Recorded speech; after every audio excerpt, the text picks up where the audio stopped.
Hello students, কেমন আছো তোমরা? সকলে আশা করি ভালো আছো। তো আজকে আমি তোমাদের ক্লাস 10 এর নতুন একটি টপিক নিয়ে চলে এসেছি। তো ক্লাস 10 এর ফিজিক্যাল সায়েন্স, যেটা আমরা জানি, তাদের লাস্ট যে চ্যাপ্টারটা জৈব রসায়ন বা অর্গানিক কেমিস্ট্রি, তারই একটি নতুন ভিডিও নিয়ে আমি তোমাদের কাছে চলে এসেছি। তো তোমাদের এই ভিডিওতে আমি পুরো চ্যাপ্টারের সমস্ত ধরনের কোশ্চেন কভার করব, কনসেপ্ট দেব, প্লাস হচ্ছে কি ধরনের কোশ্চেন তোমাদের প্রিভিয়াস ইয়ারে এসেছে সেটা দেখাবো, এবং এইবার কি টাইপের কোশ্চেন আসার সম্ভাবনা সেগুলো নিয়েও আমি আলোচনা করে দেবো।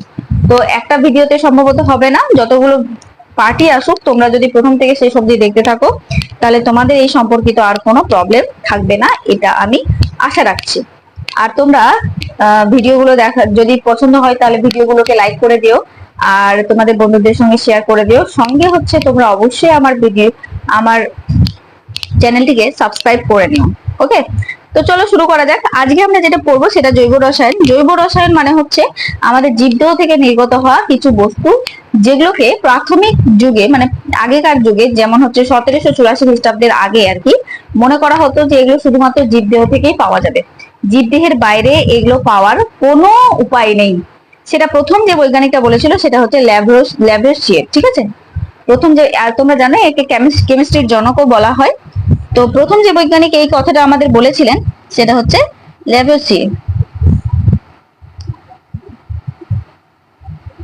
ল্যাভোসিয়ে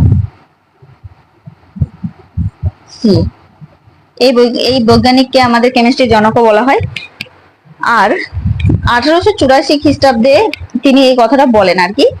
আর তাছাড়াও তিনি আরেকটা জিনিস লক্ষ্য করেন যে জীবদেহ থেকে পাওয়া যায়, তবে এর মধ্যে জীবদেহের মেন উপাদান হচ্ছে কার্বন, মানে জৈব যৌগের মধ্যে কার্বনটা থাকবেই। ঠিক আছে, তবে 1828 খ্রিস্টাব্দে এই কথাটা ভুল প্রমাণিত করে দেয় হচ্ছে ভোলার নামক একজন বৈজ্ঞানিক। তিনি হচ্ছে প্রথম অ্যামোনিয়াম সায়ানেট কে উত্তপ্ত করে সেখান থেকে ইউরিয়া প্রস্তুত করেন। আর আমরা জানি যে ইউরিয়া হচ্ছে আমাদের জৈব যৌগ, যেটা হচ্ছে প্রাণীদের মূত্র থেকে পাওয়া যায়। তো সুতরাং এই যে কথাটা আগে প্রচলিত ছিল যে জৈব যৌগ শুধুমাত্র জীবদেহ থেকে পাওয়া যায়, এই কথাটি পুরোপুরি রূপে ভুল প্রমাণিত হয়ে গেল। তারপরে আস্তে আস্তে করে অনেক বৈজ্ঞানিকেরা এই জিনিসটাকে মানে অনেক জৈব যৌগকে তারা ল্যাবে প্রস্তুত করে আরো এই কথাটার উপরে স্ট্যাম্প মেরে দেয় যে জৈব যৌগ শুধুমাত্র যে আমাদের ল্যাবে শুধুমাত্র যে জীবদেহ থেকে পাওয়া যায় তা না, আমরা এটাকে আমাদের মতো করে ল্যাবে প্রস্তুতও করতে পারি। ঠিক আছে, তো যাই হোক, তাহলে এখান থেকে দুটো কোশ্চেন তোমাদের আমি বলে দিলাম। প্রথম জৈব যৌগ যেটা ল্যাবে তৈরি করা হয়েছিল সেটা হচ্ছে কি আমাদের, সেটা হচ্ছে আমাদের ইউরিয়া। আর কোথা থেকে তৈরি করা হয়েছিল? অ্যামোনিয়া। এই কোশ্চেনটা আমাদের বারবার পরীক্ষাতে এসেছে।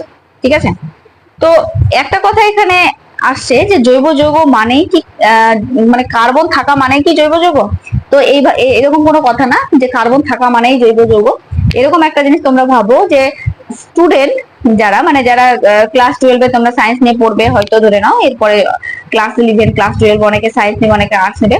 তো ধরে নাও যে কেউ যদি সায়েন্স নেই, তো সে হচ্ছে নিট দেওয়ার জন্য এলিজিবল হলো। তো যারাই নিট দিচ্ছে তারাই কিন্তু হচ্ছে ডাক্তার হচ্ছে না, কিন্তু ডাক্তার দিতে গেলে কিন্তু নিট লাগবেই, মানে নিট দিতেই হবে, ওর মাধ্যমে তুমি যেতে পারবে। তো বিষয়টা এটাই যে কার্বন থাকা মানে যে জৈব যৌগ তা না, কিন্তু জৈব যৌগ মানে তাতে কার্বন থাকতেই হবে, তবে তার আরো কিছু বিশেষ গুণ থাকতে হবে। মানে কার্বন তো থাকতেই হবে, তার সঙ্গে আরো কিছু বিশেষ গুণ থাকতে হবে। তো সেই বিশেষ গুণটা কি? যে তার সঙ্গে কার্বনের সঙ্গে আরেকটা জিনিস থাকতেই হবে। সেটা কি? সেটা হচ্ছে আমাদের হাইড্রোজেন। কার্বনের সঙ্গে কি থাকতেই হবে? হাইড্রোজেন থাকতেই হবে। ঠিক আছে, কার্বন আর হাইড্রোজেন এই দুটো একসঙ্গে যদি থাকে, আর কিছু বিশেষ ধর্ম আছে যেমন ক্যাটিনেশন, সমবায়বতা, এগুলো যদি দেখায় তাহলেই আমরা তাকে জৈব যৌগ বলবো, আদারওয়াইজ কিন্তু আমরা তাকে জৈব যৌগ বলবো না। যেমন কার্বন ডাই অক্সাইড জৈব যৌগ কিন্তু না, যেমন কার্বন মনোক্সাইড জৈব যৌগ না। CH2, ঠিক আছে, কার্বন ডাই সালফাইড, এটাও কিন্তু জৈব যৌগ না। তাহলে বুঝে গেলাম। এবার এর সম্পর্কিত একটা সংজ্ঞা তোমাদের দেখো লিখেছি আমি এখানে। জৈব যৌগ বলছে কার্বনের অক্সাইড কে কে আছে? তো CO2 হতে পারে, তারপর হচ্ছে তোমাদের CO2 হতে পারে, CO হতে পারে কার্বন মনোক্সাইড, তারপর হচ্ছে কার্বন ডাই সালফাইড, তারপরে হচ্ছে বাইকার্বনেট, ধাতব কার্বনেট ও ধাতব কার্বনিল যৌগগুলি ছাড়া, ঠিক আছে, এগুলো ছাড়া কার্বন দ্বারা গঠিত যে সমস্ত জৈব যৌগগুলির মধ্যে ক্যাটিনেশন বা সমবায়বতা, এই কথাটা ইম্পর্টেন্ট, প্রভৃতি ধর্ম দেখা যায় তাদেরকে বলা হয় জৈব যৌগ। তবে আরেকটা সংজ্ঞা আছে, তোমরা সেটাও মুখস্থ করতে পারো, সেটা হচ্ছে কার্বন ও হাইড্রোজেন দিয়ে গঠিত যে সমস্ত জৈব যৌগে ক্যাটিনেশন বা সমবায়বতা ইত্যাদি ধর্ম দেখায় তাদেরকে বলা হয় জৈব যৌগ। ঠিক আছে, তোমাদের যেটা মনে হয় তোমরা সেটা অবশ্যই মুখস্থ করে নিও। তাহলে আমরা জৈব যৌগ সম্পর্কে কিছু একটা ধারণা নিলাম যে জৈব যৌগ মানে কি হতে হবে।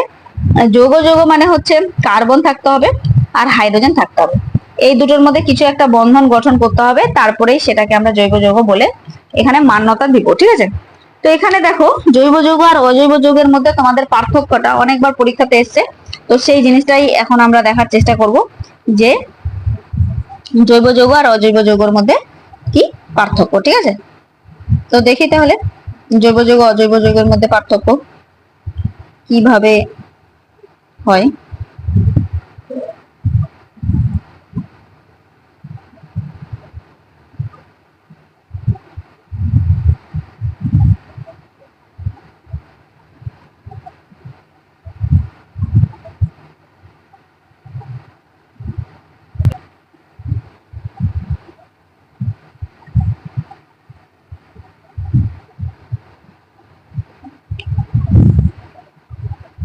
আচ্ছা দেখো তাহলে,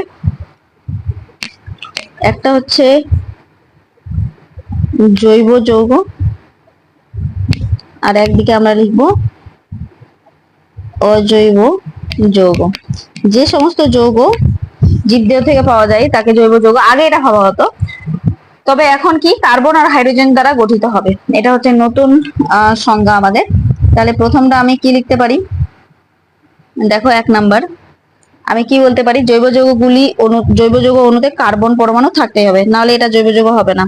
তো জৈব যৌগগুলিতে জৈব যৌগ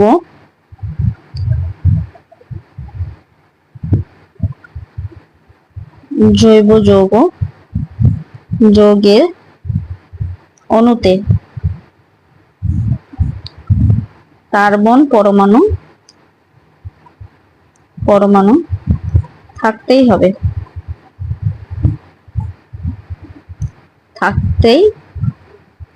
বুঝা গেল। নেক্সট, এটা যে থাকতেই হবে এর কোনো নিশ্চয়তা নাই, যে এই যৌগগুলিতে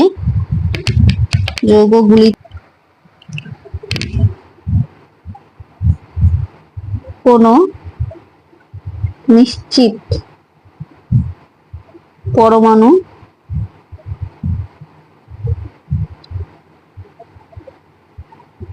অস্তিত্ব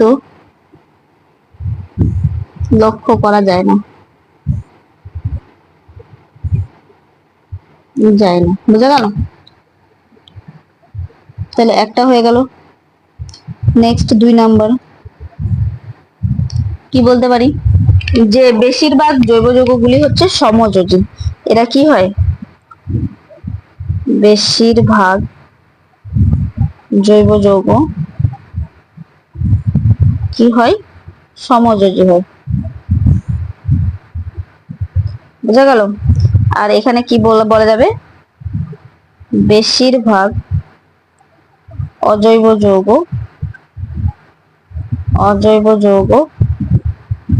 তড়িৎযোজী হয়। ঠিক আছে, বা আয়নীয় যোজী, তড়িৎযোজী হয়, হয়ে গেল।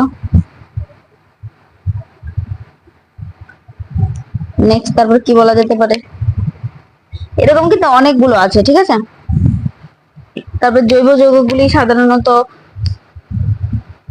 জলে অদ্রাব্য, কিন্তু জৈব দ্রাবকে দ্রাব্য। কি বলা যাবে, যে বেশিরভাগ জৈব যৌগগুলি জলে অদ্রাব্য, কিন্তু তার মধ্যে দ্রবীভূত হতে পারে কি বলবো, এই ধরো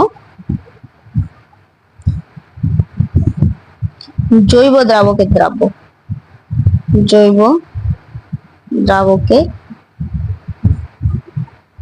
দ্রাব্য, আর এর ক্ষেত্রে কি বলা যেতে পারে, যে জলে দ্রাব্য, দ্রাব্য, ঠিক আছে। নেক্সট কি বলা যেতে পারে, কঠিন তরল গ্যাসের উপরে ভিত্তি করে। তাছাড়া মনে করো যে এরা সমবায়বতা বা ক্যাটিনেশন ধর্ম দেখায়। এই যৌগগুলি, এই যৌগগুলি সমবায়বতা বা ক্যাটিনেশন ধর্ম দেখায়। আর এটাতে কি বলতে পারি, এমন কোন ধর্ম দেখায়। বুঝা গেল? তারপরে কি বলতে পারি, এরা সাধারণত কি হয়, এরা সাধারণত কি হয়, কঠিন গ্যাসীয় বা তরল অথবা নমনীয় কঠিন হয়, নমনীয় কঠিন হয়। আর এ কি হয়, যে অজৈব যৌগগুলি সাধারণত কঠিন হয়, ক্যালাস আকার কঠিন। অজৈব যৌগগুলি সাধারণত ক্যালাস আকার কঠিন হয়। বোঝা গেল? তো আরো পার্থক্য আছে, তোমরা তোমাদের বইয়ে দেখে নিবে যে আরো অনেক ধরনের পার্থক্য আছে। জৈব যৌগগুলি তড়িৎ পরিবহনে অক্ষম, অজৈব যৌগগুলি তড়িৎ পরিবহনে সক্ষম, কারণ এরা জলীয় দ্রবণে বিয়োজিত হয়ে আয়ন উৎপন্ন করতে পারে। আর জৈব যৌগগুলি জলীয় দ্রবণে বিয়োজিত হয়ে আয়ন উৎপন্ন করতে পারে না। এইভাবে অনেকগুলি আছে। আমাদের দেখবো হচ্ছে আমাদের যে কার্বন আছে, সেই কার্বনের বিশেষ কিছু, কার্বন দ্বারা গঠিত যে সমস্ত জৈব যৌগ আছে তাদের বিশেষ কিছু গুণ আমরা লক্ষ্য করব। যেমন আমরা প্রথম যেটা পড়বো সেটা হচ্ছে মিথেন। ঠিক আছে, প্রথম আমরা যেটা এখান থেকে পড়তে চলছি সেটা হচ্ছে মিথেন। মিথেনটা আমরা কিভাবে পড়বো দেখো। মিথেন, তো তাহলে মিথেন কেমন ভাবে থাকে, তো মনে করো প্রথমে কার্বন, তারপরে হচ্ছে এইভাবে করে হাইড্রোজেন, হাইড্রোজেন, হাইড্রোজেন, এই হাইড্রোজেন। সবসময় কার্বনের যোজ্যতা 4 হয়, কারণ এর বাইরের কক্ষে 4টা ইলেকট্রন থাকে আর 4 জনের সঙ্গে বন্ধন গঠন করে সমযোজী বন্ধনে আবদ্ধ হয়। ঠিক আছে, তাহলে এটা হয়ে গেল CH4। এর যোজ্যতা, কার্বনের যোজ্যতা সবসময় সমযোজী যৌগে কত হবে, 4 হবে। এই জিনিসটা আমাদেরকে মাথায় রাখতে হবে। এরা কিভাবে বন্ধন গঠন করে তোমরা যদি দেখো, তাহলে এর বন্ধন গঠন করার যে স্টাইল, কার্বনের বাইরের কক্ষে কি থাকে, 4টা ইলেকট্রন থাকে। এ হচ্ছে বাইরের কক্ষে 8টা করতে চাই, তাহলে 4টা হাইড্রোজেনের সঙ্গে বন্ধন গঠন করবে।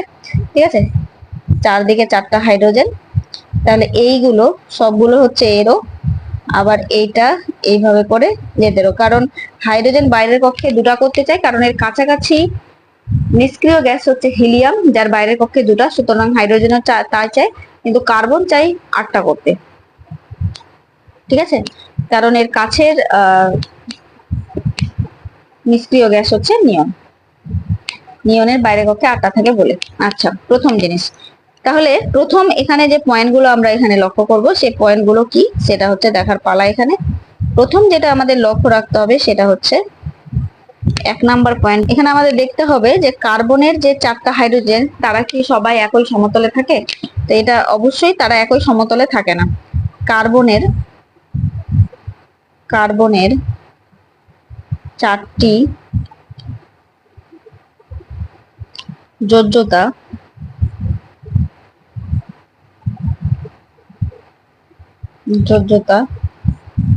একই সমতলে থাকে না। ঠিক আছে, আর এটার যে গঠনটা তাকে বলা হয় চতুস্তলকীয়। চতুস্তলকীয় বা এর আরেকটা নাম যদি বলি টেট্রাহেড্রাল। ঠিক আছে, চতুস্তলক গঠন করে, চতুস্তলক গঠন এর। নেক্সট এর কার্বন হাইড্রোজেন, এই যে এই অ্যাঙ্গেলটা হবে 109°28'। সমযোজী এক বন্ধন কার্বন হাইড্রোজেনের মধ্যে যদি এক বন্ধন থাকে তাহলে সবসময় 109°28'। ঠিক আছে, যদি কার্বন কার্বনের মধ্যে দ্বিবন্ধন থাকে তাহলে এটাই হয়ে যাবে 120°। আর যদি কার্বন ত্রিবন্ধন হয় তাহলে সেটাই হবে 180°। এই জিনিসটা একটু মাথায় রাখতে হবে আমাদেরকে। তাহলে এই কটা জিনিস আমাদের এখান থেকে পড়ার ছিল, যে কার্বন চারটি যোজ্যতায় একই সমতলে থাকবে না, এর গঠন হচ্ছে চতুস্তলকীয়, আর কার্বনের যোজ্যতা হচ্ছে 4 হবে, আর এদের বন্ধন কোণটা হবে 109°28'। ঠিক আছে, মাথায় থাকবে তো? ওকে, এবার আমাদের এখান থেকে একটা জিনিস দেখতে হবে, ক্যাটিনেশন। এই কথাটা উঠে আসছিল যে ক্যাটিনেশন জিনিসটা কি, তো সেই জিনিসটা কি এখন দেখবো আমরা, যে ক্যাটিনেশন। ক্যাটিনেশন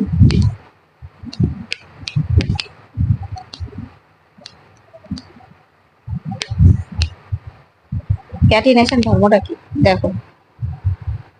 মনে করো যে তুমি না একটা মালা বানাবে, ঠিক আছে, পুঁথির মালা বানাবে। তো মনে করো তোমার কাছে একটা পুঁথি আছে, তারপর তুমি আরেকটা পুঁথি নিলে, ঠিক আছে, তারপর আরেকটা পুঁথি নিলে, তারপর আরেকটা পুঁথি নিলে, এইভাবে করে তুমি মনে করো একটা বেশ বড় সড়ো মালা বানিয়ে দিলে। ঠিক আছে, এই মালাটা হচ্ছে তুমি তোমার যত বড় ইচ্ছা বানানোর, তাই না? তো এই যে মালা বানানো, এই জিনিসটা কি, এই যে মালা বানানো জিনিসটা, এটা কি যে কোনো জিনিসের ক্ষেত্রে সম্ভব? তো যে কোনো জিনিসের ক্ষেত্রে সম্ভব না। তোমরা হচ্ছে এটা শুধুমাত্র জৈব যৌগের ক্ষেত্রে দেখবে। যেমন উদাহরণস্বরূপ, তুমি যদি চাও যে 2টা কার্বন দিয়ে জৈব বানাবে, তাও ভালো। বাকি হাতগুলো, কার্বনের টোটাল 4টা হয়, বাকি হাতগুলো সবসময় হাইড্রোজেন দিয়ে ফিল আপ হবে। তাহলে এখানে একটা হাত আছে, বাকি আরো 3টা হাত লাগবে, তো হাইড্রোজেন দিয়ে ফিল আপ করে দাও। এরও তাই, তাহলে হয়ে গেল একটা জৈব যৌগ। তুমি যদি চাও যে না আমি 3টা দিয়ে করবো, তো চলো 3টা দিয়ে করো, বাকিগুলো হাইড্রোজেন দিয়ে ফিল আপ করো। তাহলে এর একটা হাত আছে, আরো 3টা হাইড্রোজেন লাগবে, এর 2টা লাগবে, এর আরো 3টা লাগবে। ঠিক আছে, তোমার যদি মনে হয় যে না আমি 4টা দিয়ে করবো, 1 2 3 4, তাহলে চলো তাও হবে। তোমার যদি মনে হয় যে না আমি এক লাইনে নিব না, আমি কার্বন কার্বন কার্বন নিলাম, তো আমি এখানে 2টা লাগাবো, তাও হবে। তাও এইভাবে করে জৈব যৌগ হবে। তো এই জিনিসগুলোকেই বলা হয় ক্যাটিনেশন ধর্ম। যে ধর্মের জন্য কার্বন পরমাণু নিজের মধ্যে সমযোজী বন্ধন, সেটা হতে পারে এক বন্ধন, দ্বিবন্ধন বা ত্রিবন্ধন, যারা যুক্ত হয়ে কার্বন শৃঙ্খল গঠন করে, তাকে বলা হয় ক্যাটিনেশন। তুমি যদি চাও যে কার্বন কার্বনের মধ্যে দ্বিবন্ধন করবে, ঠিক আছে, আর একটা কার্বন নেবে, তাহলে বাকিগুলো হাইড্রোজেন দিয়ে ফিল আপ করো। এখানে 2টা হবে, এখানে একটা হবে, এখানে 2টা হবে। তুমি যদি বলো যে না আমি 3 বন্ধন নিব, তাও হবে, এখানে একটা হাইড্রোজেন। তো এইভাবে করে এটা শুধুমাত্র জৈব যৌগের ক্ষেত্রে সম্ভব, অন্য কোথাও কিন্তু এইভাবে সম্ভব না। তো এই জিনিসটাকে কি বলা হয়? ক্যাটিনেশন। এই জিনিসটাকে বলা হয় ক্যাটিনেশন। ঠিক আছে, এই জিনিসটাকে কি বলা হয় আমাদের? ক্যাটিনেশন। তাহলে সংজ্ঞাটা আমরা কিভাবে লিখব? সংজ্ঞাটা আমরা লিখব, যে ধর্মের জন্য কার্বন পরমাণু গুলি নিজেদের মধ্যে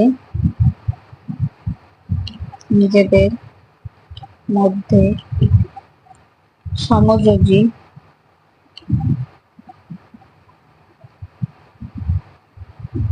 এক বন্ধন, দ্বিবন্ধন বা ত্রিবন্ধন দ্বারা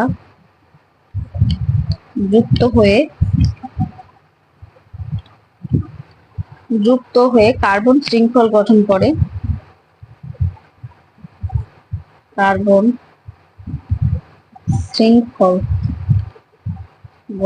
করে, তাকে ক্যাটিনেশন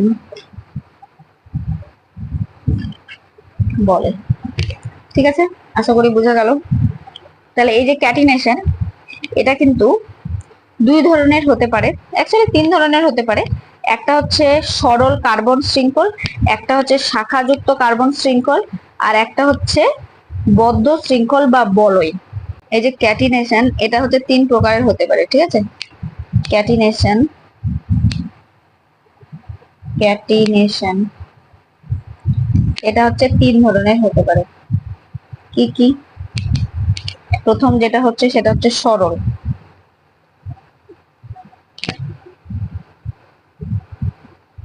কার্বন শৃঙ্খল, তারপরটা হতে পারে শাখাযুক্ত, তারপরটা হতে পারে বলয়। সরল মানে তুমি একটা দুটা তিনটা চারটা পাঁচটা চলছে সরল এইভাবে করে, ঠিক আছে? বাকিগুলোতে কি আমরা হাইড্রোজেন দিয়ে হাত পূরণ করে দেব। তাহলে প্রথম যে কার্বনটা তোমরা দেখতে পাচ্ছ এটাতে শুধুমাত্র একটা হাতই আছে, তাহলে বাকি 3টা হাত 3টা হাইড্রোজেন দিয়ে ফিল আপ করলাম। এর হচ্ছে দুটো আছে, এই যে একটা আর এই যে একটা, তাহলে আর কটা লাগবে? দুটো, তার মানে দুটো হাইড্রোজেন দিব। তারপরে এর দুটো আছে, তার মানে এরও দুটো এদিকে দিয়ে দিলাম মনে করো। এরও দুটো আছে, এরও আর দুটো লাগবে। এর যেহেতু একটা আছে তাহলে আরো এর 3টা লাগবে। তাহলে এটা হয়ে গেল সরল কার্বন শৃঙ্খল। 1 2 3 4 5টা দিয়ে করলাম, 6টা দিয়ে করতে পারি, 7টা দিয়ে করতে পারি, চলবে এরকম। শাখাযুক্ত মানে তুমি এখানে শাখা বাড়ো, যেমন কার্বন কার্বন আমি এখানে একটা দিয়ে দিলাম, ঠিক আছে? বা এরকম হতে পারে যে মনে করো কার্বন কার্বন কার্বন কার্বন, এখানে একটা শাখা এখানে একটা শাখা, তোমার যত ইচ্ছা শাখা তুমি নিতেই পারো, ঠিক আছে? তোমার যদি মনে হয় এখানে আরো বাড়াবো তো আরো বাড়াও, অসুবিধা নেই। তোমার যদি মনে হয় এখানে বাড়াবো তো এখানে বাড়াও, কোনো অসুবিধা নেই। তোমার যদি মনে হয় আমি এখানে আরেকটা দেবো তাও হবে। তো এই যে জিনিসগুলো এটা হচ্ছে শাখাযুক্ত। ক্লিয়ার হলো? নেক্সট এবার হচ্ছে বলয়, মানে হচ্ছে এখানে এখানে এখানে এখানে এখানে এখানে এরকম। তাহলে তুমি যদি চাও যে এরকম করে কোনো একটা গঠন করবে তাও হবে, ঠিক আছে? বাকিগুলো তুমি হাইড্রোজেন দিয়ে হাত ফিল আপ করে দাও, দ্বিবন্ধন দিতে চাইলে দ্বিবন্ধন দিয়ে দাও, বাকিগুলো হচ্ছে হাইড্রোজেন দিয়ে এইভাবে করে আমাদের হাত ফিল আপ করে দাও। তো এইভাবে করে বলয়ের মতো হতে পারে, ঠিক আছে? তো এইভাবে হচ্ছে 3 প্রকারের হচ্ছে আমাদের ক্যাটিনেশন হয়, সরল কার্বন শৃঙ্খল, শাখাযুক্ত কার্বন শৃঙ্খল, আর আরেকটা হচ্ছে কি বদ্ধ শৃঙ্খল। বোঝা গেল? তাহলে আজকে আমাদের ক্যাটিনেশনটা মোটামুটি করে হলো। এবার পরের দিন আমরা বিভিন্ন অণুগুলোকে নিয়ে আলোচনা করব, যেমন হচ্ছে মিথেন আছে, ইথেন আছে, অ্যাসিটিলিন আছে, এগুলো সম্পর্কিত কিছু জিনিস পড়বো। সম্পৃক্ত অসম্পৃক্ত হাইড্রোকার্বন বা সম্পৃক্ত অসম্পৃক্ত হচ্ছে জৈব যৌগগুলো পড়বো, সঙ্গে আরো অনেক কিছু জিনিস আছে, গ্রুপ আছে, সেগুলো পড়বো। তো আজকের মতো ভিডিওটা একটু বড় হয়ে যাচ্ছে, তো তোমরা পরের ভিডিওতে নেক্সট পার্ট নিয়ে চলে আসবো আমি। তো আজকের মতো এখান থেকেই টাটা, সকলে ভালো থেকো।